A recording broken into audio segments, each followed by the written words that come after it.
Ya, puji Tuhan, saudara, kita masuk pagi hari dengan pasal yang ke-16 dari 1 Raja-Raja. Kita akan melihat bersama pada ayat yang ke-15, saudara, sampai ayat yang ke-18. 15 sampai ayat yang ke-18, sama-sama kita baca ayat ini, saudara. 1, 2, 3. Dalam tahun 27 zaman Asa, Raja Yehuda, Simri menjadi raja. Ia memerintah 7 hari lamanya di Tirsa, sedang rakyat berkemah mengepung Gibeton yang termasuk wilayah orang Filistin. Setelah rakyat yang berkemah itu mendengar orang mengatakan Simri telah mengadakan persepakatan dan ia pun telah membunuh raja, maka pada hari itu juga di tempat perkemahan seluruh Israel menobatkan Omri, panglima tentara, menjadi raja atas Israel. Kemudian Omri dengan seluruh Israel maju dari Gibeton dan mereka mengepung Tirsa. Segera sesudah Simri melihat bahwa kota itu telah direbut, masuklah ia ke dalam puri istana raja, lalu membakar istana raja itu sedang ia sendiri ada di dalamnya, dan ia mati. Saudara, ini cerita yang aneh tetapi cerita yang tragis, saudara. Bagaimana ada seorang Simri, ya saudaraku, menjadi raja di tengah-tengah Israel, saudaraku, tetapi dia membunuh raja, dia menggulingkan, dia mengkudeta, ya saudara, melakukan sebuah kudeta. Waktu itu dia membunuh Simri, tapi ternyata, saudaraku, ya dia berharap kemudian karena dia yang berjasa membunuh Simri, raja Israel, dan menjadi sebuah hukum yang seharusnya berlaku adalah dialah yang kemudian menjadi raja. Tetapi ternyata dia hanya menjadi raja Israel hanya 6 hari katanya, ya.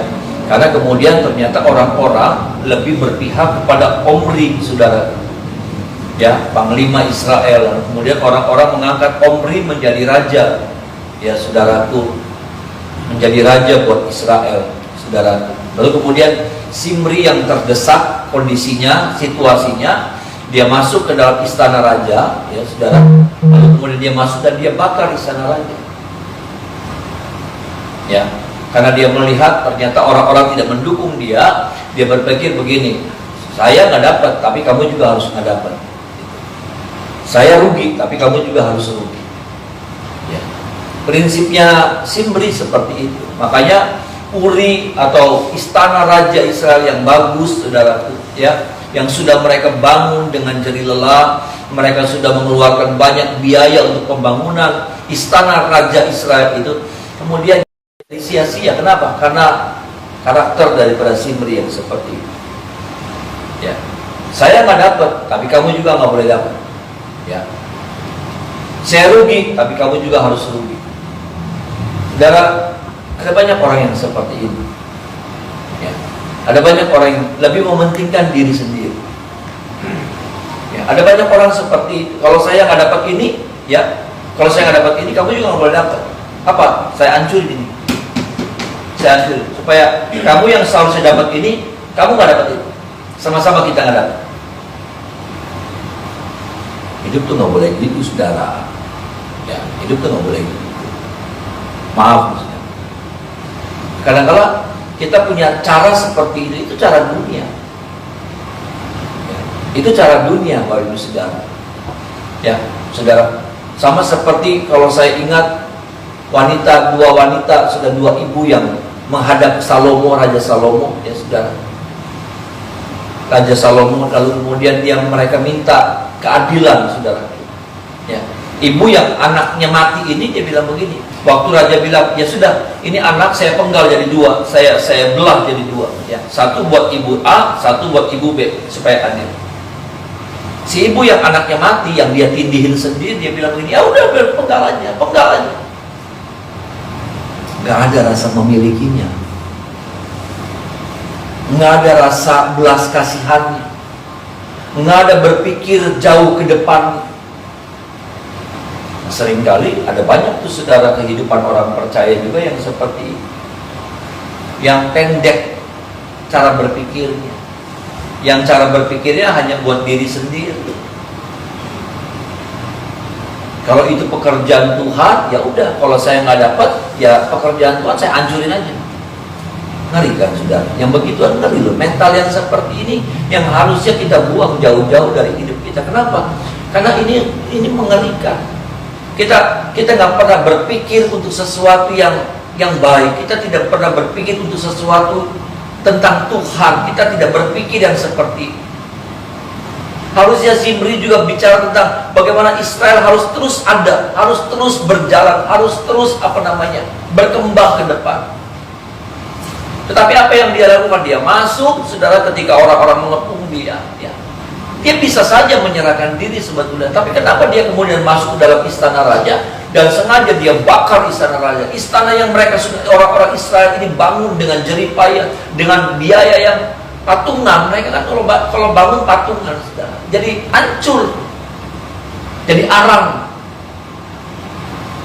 Nggak sayang-sayang sih, enggak. Itulah sebabnya saya mau bilang begini. Itulah sebabnya kenapa Tuhan tidak mempercayakan ini Raja Israel kepada Zimri. Dia hanya memegang jabatan raja hanya 6 hari. Nggak ada rasa memilikinya, nggak ada rasa tanggung jawabnya, nggak ada rasa pembelaannya.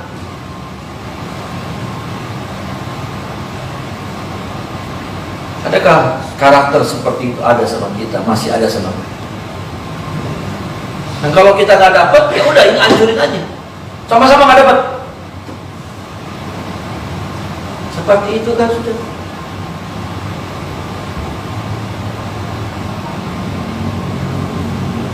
Tolong kita, saudara, bukan seperti itu.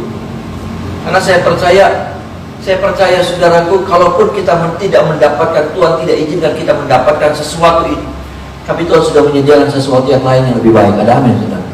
Ada amin? Ya, saudara, saya percaya itu.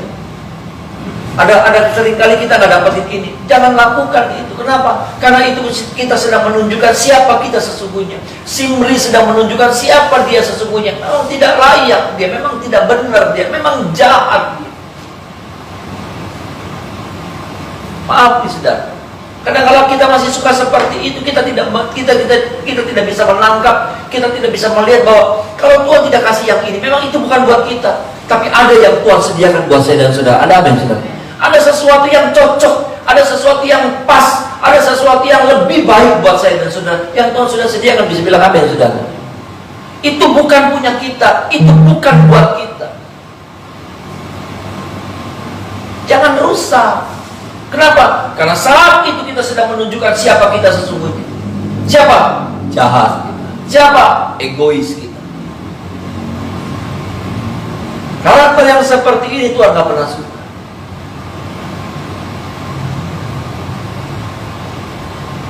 Mempertahankan hak ketika hak kita tidak dapat hancurin. Ngeri kan? Sudah bisa bayangkan kalau sudah berhadapan dengan orang-orang seperti itu, ngeri.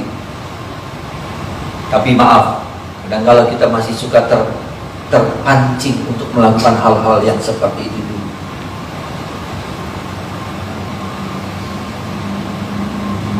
Kita nggak pernah berpikir seperti itu. Kita nggak pernah memiliki yang namanya iman progresif, iman yang apa? Iman yang jangka panjang. Kita cuma berdoa, kita bilang begini, Tuhan, saya sudah berdoa buat ini. Betul sih saudara berdoa, tapi bukan itu yang Tuhan mau kasih sebetulnya. Dan jangan maksa. Apalagi kalau sampai saudara tidak mendapatkan, lalu kemudian tindakan saudara seperti Zimri yang hancurkan benda itu, barang itu, orang itu. Kenapa? Karena saudara nggak dapatin orang itu, saudara nggak dapatin tempat itu, saudara nggak dapatin posisi itu. Ini penting nih saudara, ya, ini penting.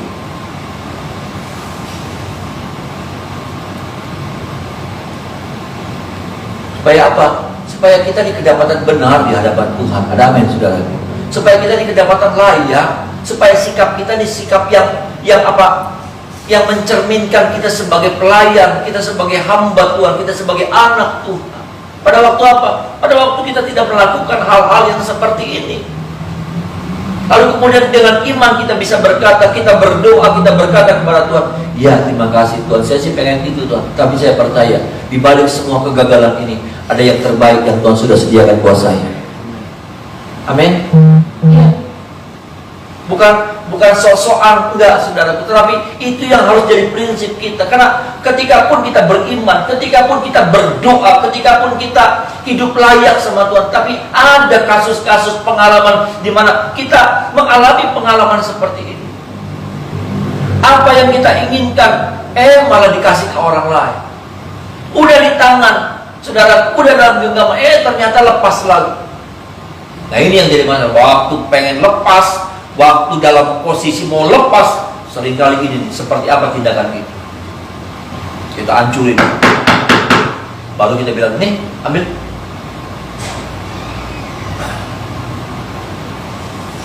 Gelas sudah di tangan kita, ya gelas sudah di tangan kita. Ternyata kemudian harus diserahkan sama orang lain. Kita hancurin dulu gelas. Kita hancurin dulu. Remukannya kita bilang, oke, juga. Nggak benar. Ada yang lebih baik yang Tuhan sudah sediakan buat saya dan saudara. Bukan itu. Percaya, ada sesuatu yang lebih baik. Dan Tuhan suka ketika engkau berikan itu dengan baik, dengan cara yang baik. Ambil. Tuhan seringkali mau melihat, saudara, bagaimana sikap kita waktu kita ke dalam kondisi kecewa. Kenapa? Karena apa yang di tangan kita harus lepaskan, berikan kepada orang lain. Tuhan itu suka. Tuhan itu seringkali diam dan memperhatikan. Ngerti gak, saudara? Tuhan seringkali dalam posisi dalam situasi seperti itu, Tuhan malah sengaja duduk ambil kursi kayak gitu, gambaran. Dia ambil kursi, dia duduk dan dia liatin kita. Kayak apa sikap kita waktu kita melakukan itu, menyerahkan? Adakah kita menyerahkannya dengan cara yang baik? Kecewa sih, tapi dengan sikap muka, dengan hati yang tetap terjaga, dengan keadaan yang benar-benar tetap layak di hadapan. Ataukah kemudian apa, saudara? Kemudian seperti ini, seperti Zimri, digecak-gecak dulu, dibanting dulu, cukup, ambil, sok buat kamu semua, karena sudah hancur. Saya cuma mau bilang begini, kalaupun tadinya Tuhan sudah menyediakan yang terbaik buat kita, maaf, gak akan itu diberikan sama saya. Kalaupun tadinya bukan itu dan ada yang lebih baik yang Tuhan sudah sediakan, dan yang ini pun Tuhan gak akan kasih sama saya, gak akan kasih sama saya. Makanya saya bilang, kadang-kala dalam situasi seperti itu, Tuhan tuh suka nontonin kita. Tuhan tuh sengaja nonton, liatin, perhatiin. Kayak apa sikap?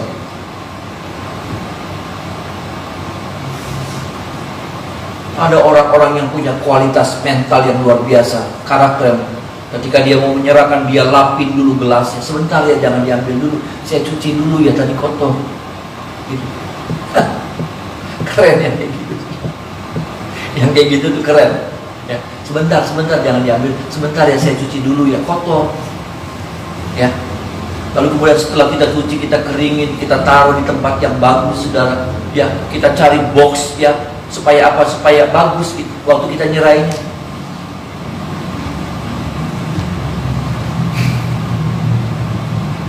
Ya kayak gini nih, saudara. Bukan ini firman buat saya dan saudara juga, buat kita semua. Ada amin, saudara. Supaya kita memiliki apa ya? Waktu Tuhan nonton kita, Tuhan bilang begini. Gitu. Bukankah kita sering kali nonton dan kita kemudian berdecak kagum, saudara? Karena ada sebuah peranan. Ada satu apa ya? Ada satu penampilan yang memang keren. Betul nggak, saudara? Saudara nonton sinetron kah? Saudara nonton apalah, drakor lah? Saudara nonton masih ada telenovela kan, saudara? Ya kayak gituan. Lalu ada orang-orang kayak gitu, lalu saudara bilang hebat. Tapi ada orang-orang yang kemudian jahat, licik, culas, lalu saudara ngelihatnya dia udah enak. Saya ingat dulu, saudara ingat nggak namanya Bubariah itu, saudara, yang pemain sinetron apa tuh, Bubariah, ya, udah mukanya nyebelin. Katanya, saudara, kalau dia ketemu orang di mall suka ditempelin orang. Bu, permisi ya bu, gitu saudara.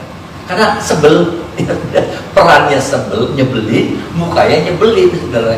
Tapi dia bilang, itu kan di sinetron, saya begitu, memang disuruh tuntutannya begitu, saya mesti ngejahatin orang, saya mesti mukanya judes pisan, mesti begitu. Akhirnya beberapa kali dia ketemu di mall, ditempelin sama orang, nyebelin pisan.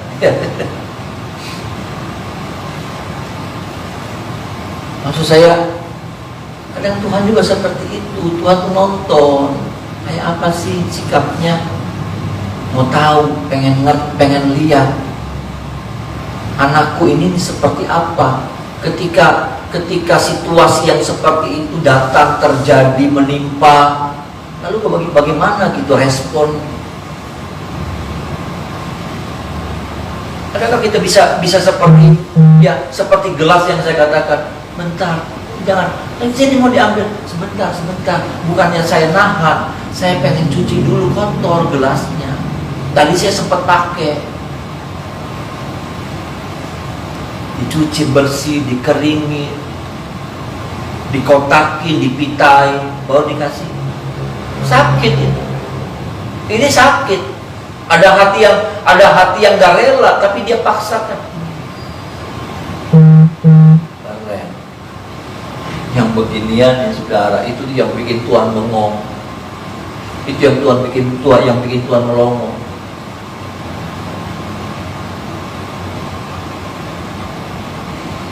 Yang seperti itu harusnya ada sama kita, ada apa yang sebenarnya? Harusnya jadi gaya kita, harusnya jadi tampilan kita. Ketika pun kita sedang dilingkupi sama yang namanya rasa kecewa, kenapa? Karena apa yang sudah ada dalam genggaman kita harus terlepas. Sekali lagi saya mau bilang, ada yang lebih baik yang Tuhan sudah sediakan buat saya dan saudara. Dan itu nggak akan pernah bisa lepas dari kita. Amin saudara. Karena memang Tuhan sudah tentukan. Kalau itu lepas, maka Roma 8 ayat 28, Allah itu bekerja dalam segala hal. Karena memang ternyata bukan itu yang Tuhan mau berikan sama saya dan saudara. Tuhan tolong kita bagian yang kedua, kita lihat pagi hari ini Bapak Ibu Saudara, ayatnya yang 29 sampai ayatnya ke-32.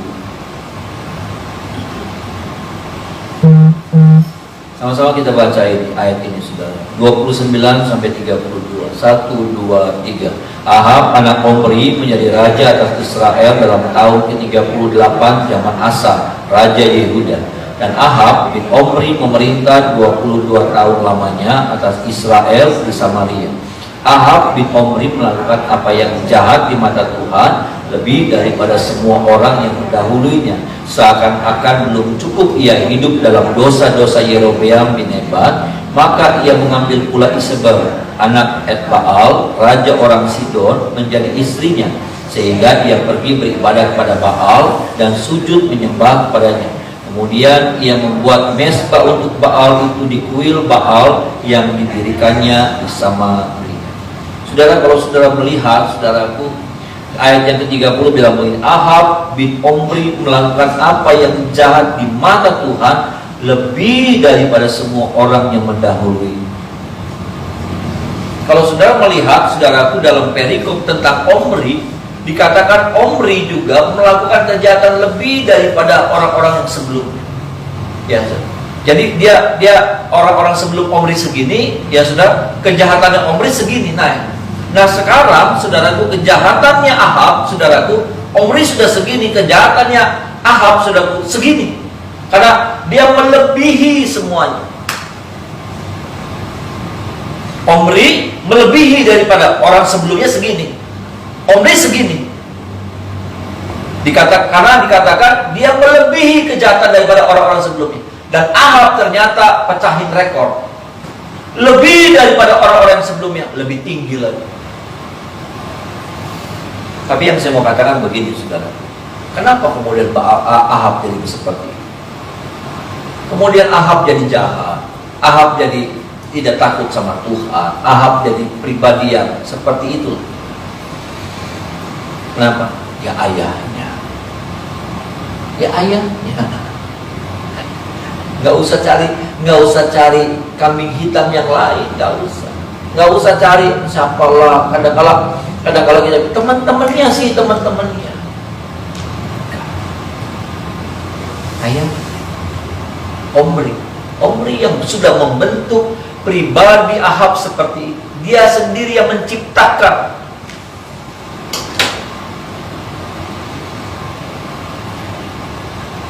Itulah sebabnya firman ini datang buat kita. Hati-hati.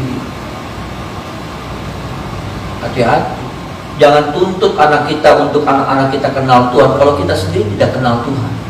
Jangan bilang sama anak-anak kita, mesti setia sama Tuhan kalau kita sendiri nggak setia sama Tuhan. Sungguh-sungguh cari Tuhan, bergantung sama Tuhan, berharap sama Tuhan.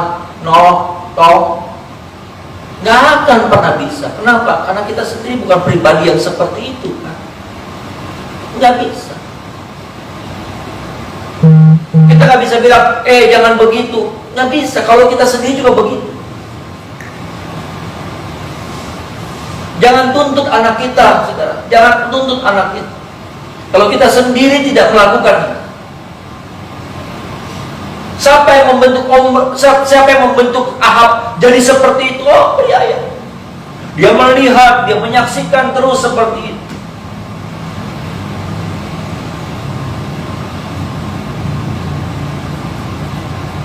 Ini sudah Ahab jadi satu pribadi yang ikut-ikutan terus. Kenapa? Bapaknya juga seperti itu, gampang ditarik, gampang dipengaruhi, gampang, nggak punya prinsip.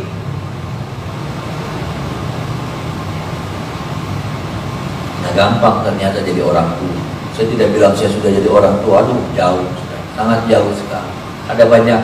Ada banyak contoh-contoh yang saya tampilkan yang nggak bagus buat anak saya. Saya harus bilang,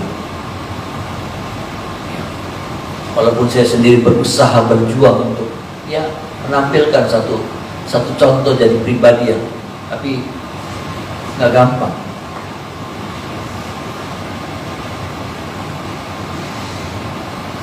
Apalagi kalau sampai kita sendiri tidak pernah berjuang, kita tuntut anak kita untuk berjuang untuk setia. Kita sendiri tidak pernah berjuang untuk setia, tapi kita bilang sama anak kita, berjuang untuk setia.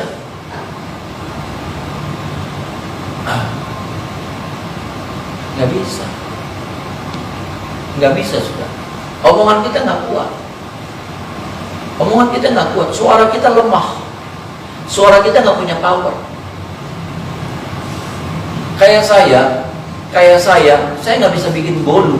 Tapi saya bilang sama saudara, bikin bolu.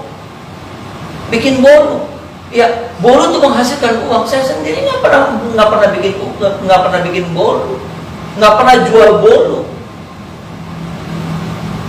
Bikin bolu, caranya begini, nggak akan. Kalaupun saya secara teori bisa, sudah. Ya, telur berapa sih? Telurnya segini, tepungnya nih ya segini, nggak beda rasanya.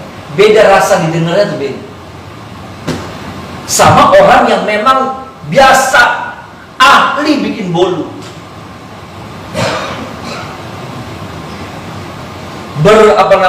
berkutat ya, berkecimpung dengan bolu, beda.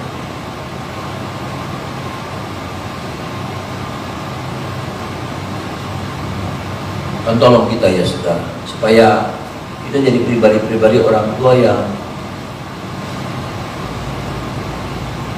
bisa jadi contoh, bisa jadi berkat.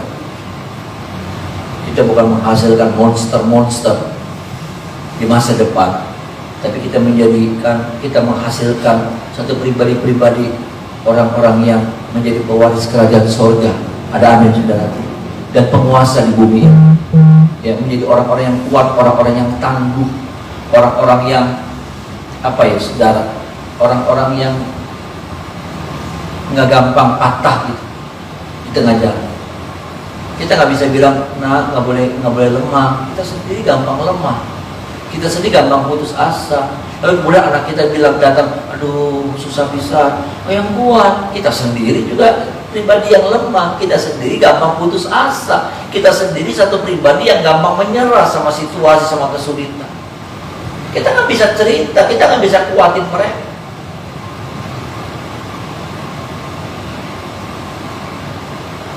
Saya dengar ya saudara, saya dengar bagus sih, sangat bagus ya. Saya dengar sekarang ini apalagi di Jakarta nih saudara ya, yang namanya anak tuh mesti dibimbing sama psikolog, psikiater tuh saudara. Ya, dibimbing ya, orang tua yang suami istri juga dibimbing supaya apa? Mengatasi trauma masa lalu. Ya saudara, trauma masa lalu, kata saya tuh jadi manja banget ya saudara ya. Bahwa setiap kita punya trauma masa lalu saudara. Betul nggak saudara? Setiap kita punya trauma masa lalu. Diapain orang, dibeginin orang, diituin sama orang tua. Aduh, kita punya trauma masa lalu yang, maksud saya begini loh, ketika itu terus diangkat, kita jadi orang-orang yang manja. Kita jadi orang-orang yang kita jadi orang-orang yang selalu memakai semuanya itu jadi alasan. Kenapa saya begini? Karena trauma masa lalu. Kenapa saya begini? Karena trauma masa lalu.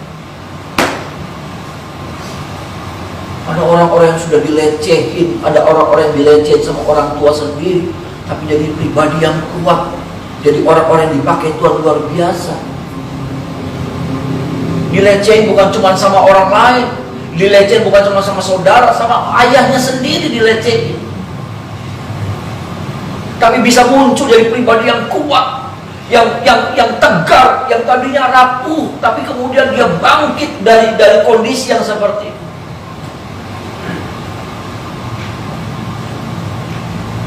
Nah, kita harus menciptakan generasi yang seperti itu, generasi yang tangguh, generasi yang kuat, generasi yang bukan, ya betul sih zaman sekarang modern, gayanya, caranya beda. Ada apa-apa konsultasi lewat telepon sama psikolog bertiga, ya gini. Iya sih, jago sih, sekarang jiwa kan tahu. Tapi maksud saya, gimana ya saudara, dari kacamata saya sebagai hamba Tuhan gitu. Karena kalau kita diungkit terus, kalau saya ditanya gitu, trauma masa lalunya apa? Waduh, saya bisa cerita lagi, diungkit lagi. Saya sakit hati begini, sama kakak dibeginiin, waktu itu mama ngelakuin saya begini, papa, aduh. Jadi hal-hal yang sudah terkubur dibangkit-bangkitin lagi. Nanti itu jadi pembenaran buat kita. Kenapa saya begini? Karena itu. Kenapa saya begono? Karena itu.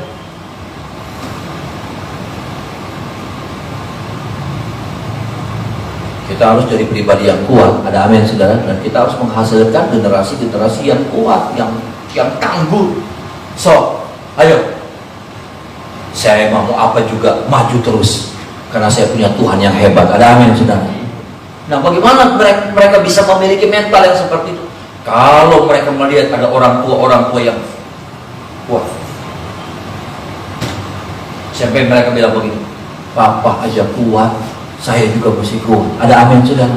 Mama saya aja kuat, saya juga harus kuat. Saya dulu bisa kuat puasa saudara. Kenapa? Saya pernah bilang, waktu saya mau berangkat, mama saya puasa 3 hari 3 malam. Mama itu waktu itu udah umurnya 60-an nih. Udah umur, waktu itu masih ada papa. Mama udah lemes sekali. Saya ingat tuh, sudah waktu kami tinggal di Kusnan. Saya ngeliat, mama kenapa sih lemes banget. Itu yang saya nggak bisa lupa tuh saudara. Papa bilang begini sama mama. Papa bilang, mama, papa kalau panggil mama mudar sudah. Mudar sudah. Kalau mudar nggak kuat, udah Jo. Pakai bahasa Manado, sudah Jo makan. Itu yang saya nggak bisa lupa. Mudar soalnya nggak kuat, pakai bahasa Manado ya, soalnya nggak kuat, makan. Sampai mama paksa tubuhnya yang sudah lemah, sampai dia puasa 3 hari 3 malam. Di situ yang menjadi kekuatan saya. Makanya saya jadi kuat puasa waktu itu. Saya jadi pribadi yang kuat puasa. Karena saya melihat mama aja kuat, masa saya nggak kuat? Itu sih. Ada amin saudara. Maksud saya, bagaimana anak-anak kita melihat seperti apa orang? Kalau orang tuanya apa-apa, aduh, pegel. Lalu kemudian kita bilang semangat, nggak boleh cengeng. Angel, dia nggak akan bilang begini, papa bemokono, nggak akan mungkin. Tapi nggak terbentuk gitu. Dia nggak punya contoh yang bisa, satu pribadi yang bisa jadi contoh buat. Kalau kita ya sudah. Ya. Saya ingin kenapa? Karena hari-hari ini dunia sedang merusak generasi muda. Ya, dengan segala macam paham, dengan segala perubahan-perubahan, ini mental lagi dirusak. Dan siapa yang bisa jaga? Siapa penjaganya? Tuhan penjaganya. Tapi siapa? Kita orang tua. Kalau kita udah anak-anak udah gede, cucu paling tinggi.